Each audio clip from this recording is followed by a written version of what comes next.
guys, welcome back to my YouTube channel. Exam එකට කලින් දාන අන්තිම ස්ටඩි ව්ලොග් එක තමයි ඔන්න අද අරන් ආවේ. ඒ නිසා ඉතින් මේක පොඩි වීඩියෝ එකක්. මේ දවස්වල පේපර්ස් තමයි කරන්නේ. ඒ කරනකොට අමතකයි කියලා හිතෙන තියරි කොටස් නම් ආපහු බලනවා. තව ඉතින් සබ්ජෙක්ට්ස් තුනේම වගේ MCQ points ටිකක් නිතරම බලනවා. පාස්ට් පේපර්ස් කරනකොට නම් දවසට පේපර්ස් දෙකක් කරනවා. ඒ කියන්නේ ෆුල් පේපර්ස් දෙකම නෙමෙයි. එක සබ්ජෙක්ට් එකක ෆුල් පේපර් එකක් කරොත් අනිත් එකේ essay එක නැත්නම් MCQ එක කරනවා. පාස්ට් පේපර්ස් කරද්දි විතරයි එහෙම. මොකද මං විවරණ කලින් ලියලානේ තියෙන්නේ.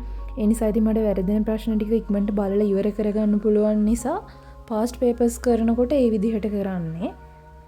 වෙන පේපර්ස් වලදී නම් ඉතින් දවසම වගේ යනවා. මොකද MCQ විවරණය කරන්නත් ඕනේ, essays විවරණය කරන්නත් ඕනේ, ඩිස්කෂන්ස් බලන්නත් ඕනේනේ. ඒ නිසා ඉතින් ඒ වගේදී දවසම යනවා. ඉතුරු වෙන පොඩි වෙලාවෙදී අමතකයි කියලා හිතෙන තියරි කොටස් ටිකක් බලනවා.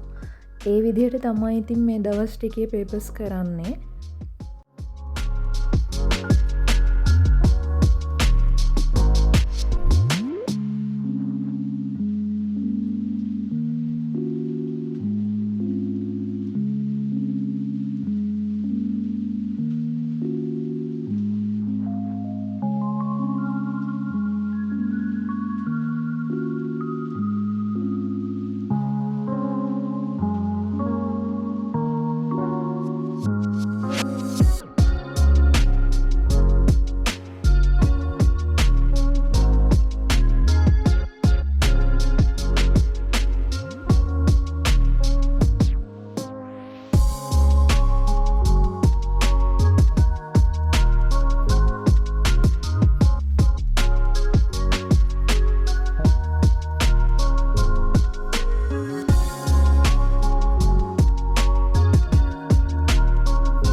එහෙනම් ගිහිල්ලා එන්නම්.